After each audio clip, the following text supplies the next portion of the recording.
What up? T-Bob here. And Jake as well. And look at you. You done stumbled upon little OTB Saints, where we bring you all the latest black and gold coverage. Who are the Saints going to draft? Who's going to be their quarterback? What does the salary cap look like? All that information and more.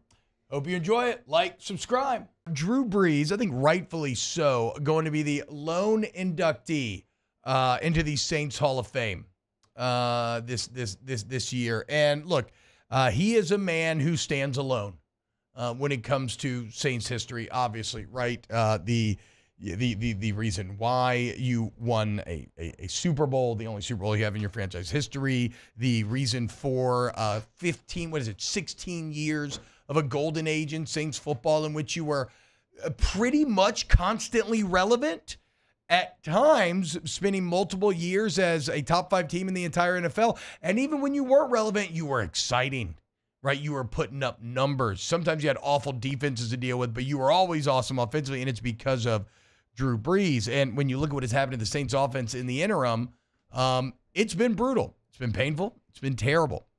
And, well, that's why when I heard this quote from Brees yesterday, I couldn't help but feel a bit, wow, why? What could have been? But here was Drew Brees speaking with the media outside of the Saints practice facility yesterday. I felt like there was a little bit of a lack of closure, you know? And honestly, man, if my right arm was still working, I probably would have played another 3 years. My body feels great. My body could play. My right arm can't. And so, unfortunately, that's what kind of forced me to step away.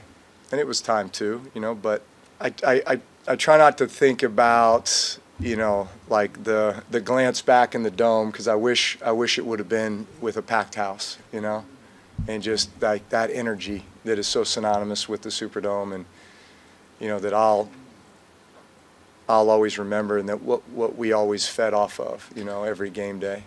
You know, my image of the dome is much different than that last moment. Of course, if you don't remember, Drew's last moment in the dome is a COVID dome with less than 4,000 fans there, losing to a team with Tom Brady and the Bucs that you literally beat twice during the regular season.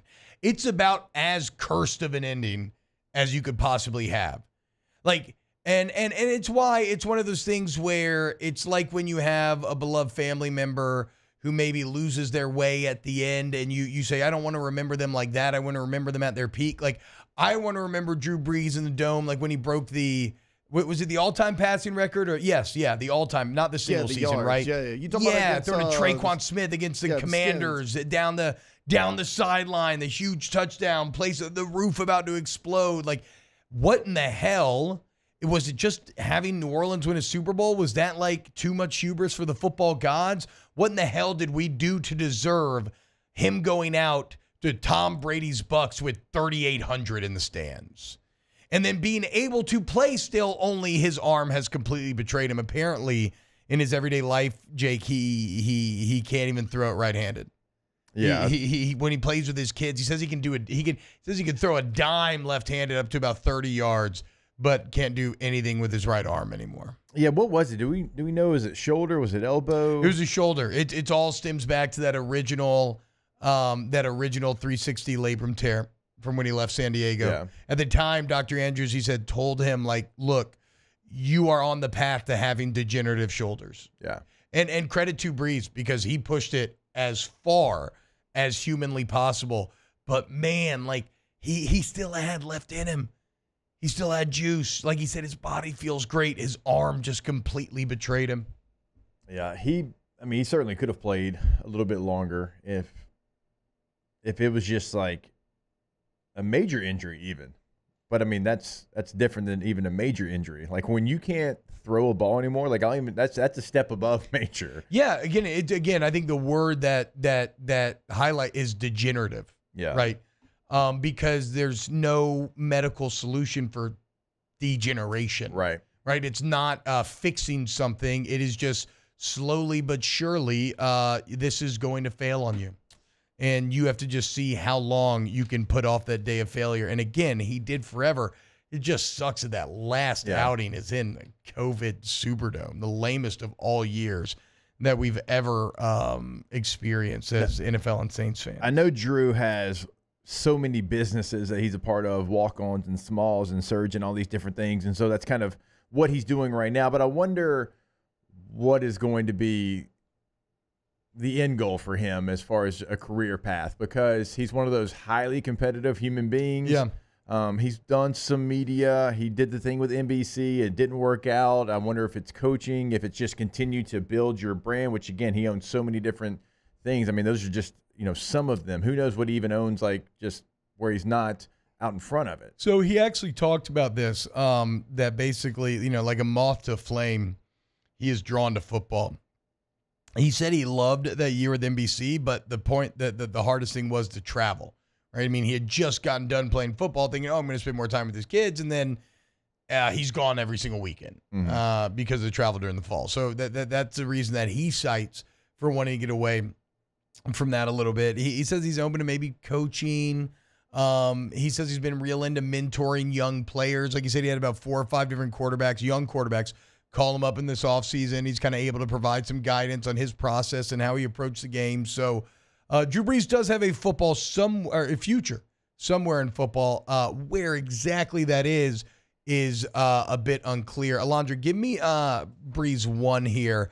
His his opening statement on being inducted in the Saints Hall of Fame. This is a tremendous honor. Always great to be back in this building. We're no strangers to New Orleans or to the Saints facility. This is like a second home, and it always has been. The 15 years that I spent here from 06 to 2020 were 15 of the best years of my life. My wife, Brittany, and I were embraced by this city, by this organization, by Mrs. Benson, and by the unbelievable staff that, it's so great to just, I think, see the consistency, throughout this building. We hoped that we would be able to make an impact, not just on the field, but off the field. Never in our wildest dreams could have imagined that it would be 15 years and then we'd raise a family here, and all 4 of our children would be born in New Orleans and consider themselves New Orleanians. And now all of a sudden I have a son who's talking about wanting to go to LSU. So go Tigers. This is a tremendous honor, and I am so grateful to everybody here, and forever will be. Once a Saint, always a Saint. Bro, do you know how cool it'd be to be Drew Brees' son at LSU? That's pretty elite big man on campus stuff. Those jerseys right would go crazy. I just mean like a Brees jersey. I just mean, yes, but I also just mean from a purely social standpoint. Yeah. You are Drew Brees' son at LSU. You're going to do very well for yourself. 100%. He raised him the right way. What can I say? I'm trying to think how old his children. I mean, he's not lying. They got to be like middle school. They quite literally raised a family here. He's got to be getting close to entering high school somewhere around there. I mean, we've seen him ever since they've been little kids running around with all the LSU gear on. They were obviously massive Joe Burrow fans like everybody else is, and continues to be, or was and continues to be. But yeah, man, again, so you hear the Brees quotes about what was left in the arm. You think about what happened here in the interim, and it's really like somebody in the chats earlier said, man, we had it all. And you truly did. But let's not let the cursed ending overshadow the good. And as we sit here and celebrate the golden era of Saints football, let's remember the good times. The 06 run, making it to the NFC Championship against all odds, reigniting a fan base post-Katrina, bringing a city back from the brink of extinction. The 2011 team and its record-setting offense, which with Darren Sproles is as unstoppable as any NFL offense has ever been in the league's history. Even the run from 18 to 21 or 20, where the Nola no call, awful, but for 3 or 4 years there, you were again a top 3 team in the entirety of the NFL. And the fact that while many quarterbacks have one 5,000-yard season, Brees has like 4 or 5 of them things. Mike Thomas, single season, all-time leading receiver, just an unbelievably volumetric, productive year. I mentioned the Traquan Smith moment to set the record. It's just moment after moment after moment that you can think back on and celebrate with Drew Brees and these New Orleans Saints. So, he may not live here anymore, but he is a Louisiana hero forever. Yeah, he's the best player in franchise history. It's going to be very difficult to ever get him off that throne of being the franchise best player. And he brought the Saints to something they literally not even remotely got close to, which was one of the most consistent teams in the NFL. His entire tenure there. Like, they always had a chance. They had an opportunity to go get in the playoffs, win a playoff game. Before he got there, would they win one playoff game in their history, if I'm not mistaken? Yes. Yeah, because they didn't. My old man went 0-4, unfortunately. And then they had the one Aaron Brooks win. Where you was beat it the Rams. the Vikings or the Rams? It was the Rams, Yeah. yes. Yep, it was the Rams. Yeah, the muff punt, and you go and win that game. So think about where they were to where they are now. Yeah. When you look at the history of the Saints in the playoffs, and all of that is because of Drew Brees and Sean Payton in that era of Saints football. I mean, remember you had like the 2-year stretch where you didn't lose in the Dome. They started making the Domination shirts and everything. Jesse McCormick, the chat saying the Dome was absolutely rocking during this era. I mean, yeah, it was the golden age, man. It was the golden age. And you know what's nice? At least, sometimes it's hard to recognize the importance or the immensity of the times in which you live, right? I love this saying from Dan Carlin about asking somebody to describe the times in which they live is a bit like standing a person 6 inches in front of a billboard and saying, okay, what's on the billboard? Like, you have to take a step back. You need some distance to really see it for what it is, but that's not always the case. And at least because of its the Saints' tortured history, at least we were given the added benefit of appreciating the times for what they were. Like, we were fully aware that we were in a golden age, and I think that because of that, people were able to be in the moment and really live it for everything that it was worth. So, prayers up, Drew. We love you. Sorry about the right arm, but you a dog. Thank you for putting it all out there. And, hope to see the kids in the purple and gold one day for sure. Wow, just amazing black and gold takes right there, Jake. I don't think I've ever heard any takes that are better than the two guys that just gave you that take. And you can keep getting them by going ahead and liking, subscribing, ringing the bell to get notifications when we post. Have a great day. We'll see you on the next OTB Saints.